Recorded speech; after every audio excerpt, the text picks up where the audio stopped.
बहुत समय पहले की बात है। एक नदी के किनारे गुरु अपना आश्रम बनाकर रहा करते थे। वो गुरु बहुत आत्मज्ञानी थे। आसपास के सभी राजा महाराजाओं के बच्चे भी उन्हीं के पास शिक्षा ग्रहण करने आते थे। वहां पर वो गुरु अपने सभी शिष्यों को शिक्षा दिया करते थे और उन्हें युद्ध की रणनीति के बारे में सिखाया करते थे। वो अपने सभी शिष्यों को हर तरीके की शिक्षा दिया करते थे जिससे उनके शिष्य कभी भी किसी भी परिस्थिति में हार न माने। लेकिन उनके सभी शिष्यों में से एक शिष्य ऐसा था जिसे हर काम को करने में डर लगता था। गुरु उसे किसी भी काम को करने को कहा करते तो वो उस काम को बहुत डर डर के करता। जब उसे भिक्षा मांगने के लिए भेजा करते तब वो भय में रहता।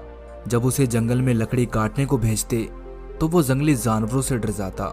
उसे हर समय किसी न किसी बात का डर सताता रहता था, जिस वजह से वो बहुत ही तनावपूर्ण जीवन जी रहा था। जब गुरु ने उस शिष्य की हालत देखी तो गुरु ने सोचा कि अगर ये ऐसे ही डरता रहा तो इसका कुछ भी नहीं हो पाएगा। तब गुरु ने अपने सभी शिष्यों को अपने पास बुलाया और कहा, देखो वत्स, आज जो मैं तुम्हें बताऊंगा उसे बड़े ही ध्यान से सुनना।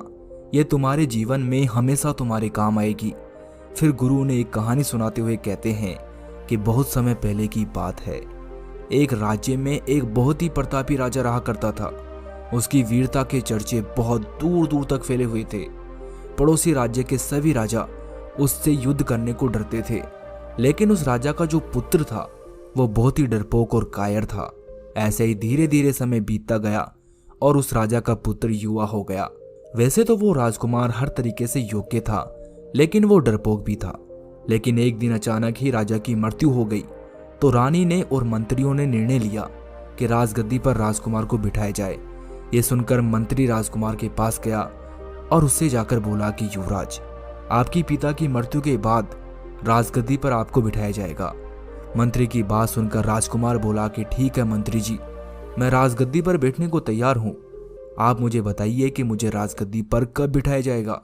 राजकुमार की बात सुनकर मंत्री ने उससे कहा, युवराज, आपको अगली पूर्णिमा के दिन राजगद्दी पर बिठाया जाएगा। लेकिन उससे पहले इस राज्य की परंपरा के अनुसार आपको एक शेर से मुकाबला करना होगा और उसे हराना होगा। जब आप उसे हरा दोगे तभी आपको राजगद्दी पर बिठाया जाएगा। मंत्री की ऐसी बातें सुनकर राजकुमार डर गया, लेकिन वो अपने डर को छुपाते हुए मंत्री से बोला कि मंत्री जी, ऐसा क्यों? आखिर मैं अपने पिता का इकलौता वारिस हूँ, तो क्या मुझे राजा बनने का अधिकार नहीं है? मैं इस युद्ध का उद्देश्य नहीं समझा। तब मंत्री ने राजकुमार से कहा कि युवराज, इस राज्य की परंपरा के अनुसार आपको शेर से लड़ना ही होगा, नहीं तो आपको हम राजा नहीं बना सकते, क्योंकि आपके दादा और पिताजी भी शेर को हराकर ही राजगद्दी पर बैठे थे। मंत्री जी की ऐसी बातें सुनकर राजकुमार ने कहा कि ठीक है मंत्री जी, आप मुझे एक दिन पहले बता देना, मैं तैयार हो जाऊंगा। फिर मंत्री ने युवराज से कहा कि आप तैयार हो जाइए, हम तैयार हैं। आप जिस दिन कहोगे उसी दिन युद्ध हो जाएगा। यह सुनकर राजकुमार ने कहा कि मंत्री जी, मुझे कुछ समय दीजिए, मैं आपको बताता हूँ। राजकुमार की बात सुनकर मंत्री ने कहा कि ठीक है, और फिर मंत्री वहां से चले गए। अब राजकुमार युद्ध से बचने की योजना बनाने लगा। उसने सोचा कि मैं कुछ दिनों के लिए इस युद्ध को टाल देता हूँ। फिर वो उसी रात्रि को किसी को बिना बताए अपने घोड़े पर सवार होकर अपने राज्य को छोड़कर चला गया। कुछ दिनों की यात्रा करने के बाद वो थक गया और एक जंगल में पहुंच गया। वहां उन्हें एक ग्वाला मिला, जिसे देखकर वो उनके पास गए और उससे कहने लगा कि सुनिए, क्या यहाँ पर आसपास कोई ठहरने की जगह है? मुझे बहुत भूख लगी है और थकान भी हो रही है। राजकुमार की बात सुनकर उस ग्वाले ने कहा कि आप दिखने में कोई राजकुमार से लगते हो, क्या आपके साथ सैनिक नहीं आए? ग्वाले की बात सुनकर राजकुमार ने कहा कि नहीं, मेरे सैनिक मेरे साथ नहीं आए, और हाँ, मैं एक राजकुमार हूँ, लेकिन दुखद परिस्थितियों के कारण मुझे अपना राज्य छोड़ना पड़ा। लेकिन मैं अभी तुम्हें अपने बारे में ज्यादा नहीं बता सकता। अभी तुम मुझे विश्राम करने की कोई जगह बता दो। राजकुमार की बात सुनकर ग्वाले ने कहा कि राजकुमार, ये जंगल है, यहाँ पर मेरे घर के अलावा और कोई भी घर नहीं है। अगर आपको कोई आपत्ति ना हो तो आप मेरे घर में विश्राम कर सकते हैं। उस ग्वाले की बात सुनकर राजकुमार ने मन ही मन विचार किया कि मुझे तो पता भी नहीं है कि मुझे जाना कहाँ है, इसीलिए मैं यहीं पर विश्राम कर लेता हूँ। फिर उसने ग्वाले से कहा कि ठीक है। इसके बाद राजकुमार और वो ग्वाला उनके घर चले गए। ग्वाले ने राजकुमार का खूब आदर सत्कार किया और जब ग्वाला अपनी भेड़ बकरियां चराने के लिए जंगल में आता तो राजकुमार भी उसके साथ जंगल में जाता और प्राकृतिक सौंदर्य का आनंद लेता। राजकुमार ने कुछ दिन इसी तरह सुखपूर्वक व्यतीत किए, लेकिन एक दिन जब वो जंगल में था तो ग्वाला उसके पास दौड़ा दौड़ा आया और उससे बोला कि राजकुमार, आप सावधान रहना, यहाँ झाड़ियों के पीछे एक शेर है। शेर का नाम सुनते ही राजकुमार डर गया, लेकिन वो अपना डर छुपाते हुए बोला कि कहाँ है शेर, कहाँ है, किस तरफ है। राजकुमार की बात सुनकर ग्वाले ने कहा कि शेर हमसे कुछ ही दूरी पर है, इसीलिए हमें पत्थर और लाठी लेकर तैयार रहना चाहिए। इतने में ही जंगल के और भी ग्वाले पत्थर और लाठियां लेकर शेर की दहाड़ने की आवाज सुनकर शेर की तरफ दौड़ने लगे। ये देखकर उस ग्वाले ने राजकुमार से कहा कि चलो राजकुमार, हम भी चलते हैं। यह सुनकर राजकुमार ने कहा कि तुम चलो, मैं अपनी तलवार लेकर आता हूँ। यह सुनकर ग्वाला तो शेर को मारने के लिए चला गया, लेकिन राजकुमार अपनी जान बचाने के लिए झाड़ियों के पीछे छुप गया और छुपकर सारा नजारा देखने लगा। उधर सभी ग्वालों ने मिलकर शेर को मार दिया और जश्न मनाने लगे। ये सब देखकर राजकुमार ने सोचा कि मैं एक राजकुमार होकर डरता हूँ और इन लोगों ने शेर को मार दिया। मैं इनको अब अपना मुंह नहीं दिखा सकता, क्योंकि ये मुझे कायर बोलेंगे, ये मुझे कायर समझेंगे। यही सोचकर वो चुपचाप वहां से निकलकर अपने घोड़े पर सवार होकर आगे निकल गया। कुछ देर सफर करने के बाद राजकुमार की नजर पड़ोसी राज्य के सैनिकों पर पड़ी। फिर राजकुमार उनके सेनापति के पास गया। राजकुमार को देखकर सेनापति ने राजकुमार से कहा कि आप कौन हैं? देखने में तो आप राजकुमार लग रहे हैं, लेकिन आप यहाँ क्या कर रहे हैं और हमारे राज्य में क्यों आए हैं, और आप कहाँ के राजा हैं? सेनापति की बात सुनकर राजकुमार ने उससे कहा कि हाँ, मैं पड़ोसी राज्य का ही राजा हूँ, लेकिन कुछ दुखद परिस्थितियों के कारण मैंने अपना राज्य छोड़ दिया है। मुझे यहाँ पर आना पड़ा। इसके अलावा अभी मैं ज़्यादा खुलासा नहीं कर सकता और मेरा यहाँ पर आने का कोई गलत उद्देश्य भी नहीं है। ये सुनकर सैनिक बोला कि मैं आपकी स्थिति को समझ सकता हूँ राजकुमार। अगर आप चाहते हैं तो हमारे शिविर में रुक जाइए, मैं आपके लिए यहाँ पर सारी व्यवस्था कर दूंगा। लेकिन जब आप अपने राज्य में जाए तो मुझे भूल मत जाना, मुझे आप हमेशा याद रखना। सेनापति की बात सुनकर राजकुमार ने कहा कि मैं आपकी सेवा भक्ति से बहुत प्रसन्न हूँ, मैं आपको कभी नहीं भूल सकता। मेरी सहायता करने के लिए आपका बहुत बहुत धन्यवाद। उस दिन से राजकुमार उन सेनापति के साथ उनकी छावनी में रहने लगा। फिर एक दिन सभी सैनिक शिकार खेलने के लिए चले जाते हैं तो सेनापति राजकुमार के पास आते हैं और उनसे कहते हैं कि युवराज, आप भी हमारे साथ चलिए, यहाँ कई सारे बाघ और शेर हैं, उनका शिकार करते हैं। सेनापति के मुख से ऐसी बातें सुनकर राजकुमार के पसीने छूटने लगे। उसे अपनी मौत का डर सताने लगा। शेर का नाम सुनते ही वो डरने लगा, क्योंकि शेर के डर से ही तो उसने अपना राज्य छोड़ा था। लेकिन उसने अपना डर सेनापति के सामने जाहिर नहीं किया और सेनापति से बोला कि आप शेर का शिकार क्यों करना चाहते हैं? किसी बेजुबान को मारना पाप है। राजकुमार के मुंह से ऐसी बातें सुनकर सेनापति बोले, राजकुमार, ये आप क्या बोल रहे हैं? आपके मुख से ये बात शोभा नहीं देती। हमारे सैनिकों को युद्ध किए हुए काफी दिन हो गए, इस वजह से वो आलसी हो गए हैं, इसीलिए शिकार खेलने से उनका उत्साह बढ़ेगा। सेनापति की बात सुनकर राजकुमार ने कहा, अच्छा ठीक है, आप चलो, मैं अपने घोड़े पर आता हूँ। इसके बाद राजकुमार उन सेनापति और सैनिकों के पीछे पीछे चलने लगा और सोचने लगा कि मैं इन लोगों के साथ नहीं रह सकता, मुझे यहाँ से भाग जाना चाहिए।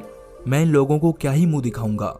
मुझ जैसे कायर इंसान का इन लोगों के बीच में रहना ठीक नहीं है।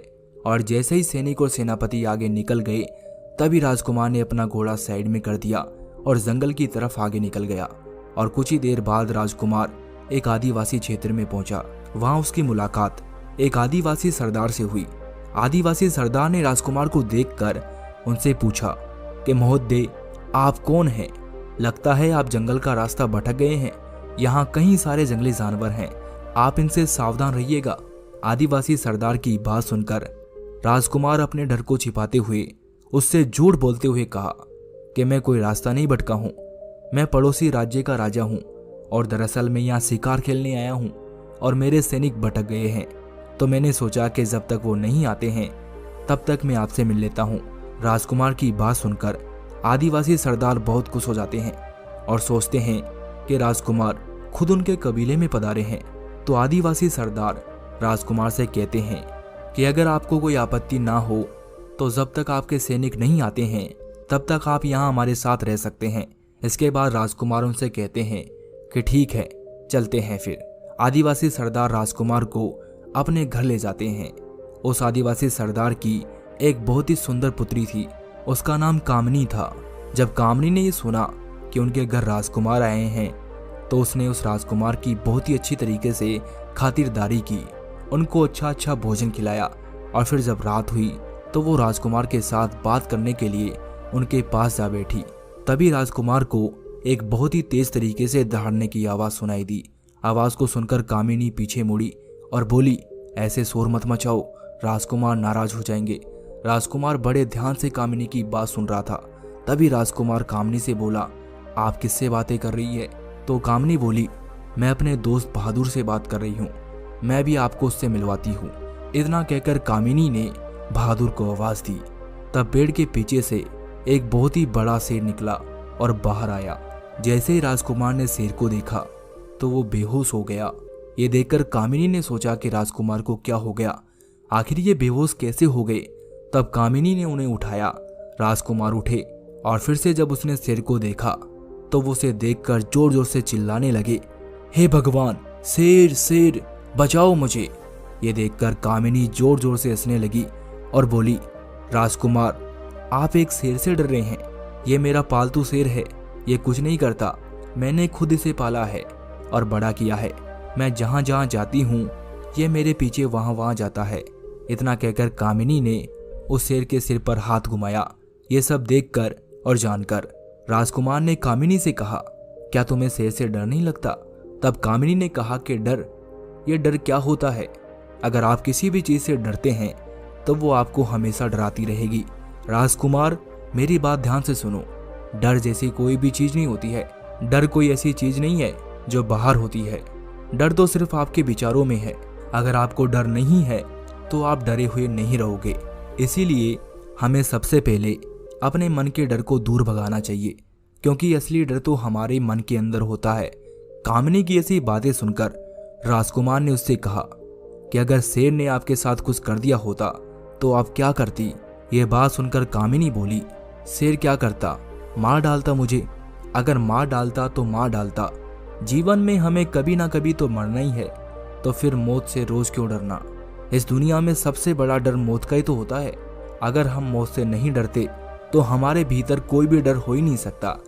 इसके बाद में कामिनी उस राजकुमार से बोलती है कि आपको किसी भी चीज से नहीं डरना है, आप डर को छोड़ दीजिए और निडर बनकर जीना सीखिए।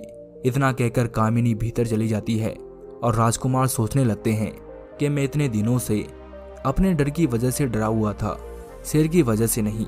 और फिर वो अपने आप से कहता है कि उन ग्वालों ने उस शेर को मार डाला था, सैनिकों ने शेर का शिकार कर लिया और कामिनी ने शेर को अपना दोस्ती बना लिया।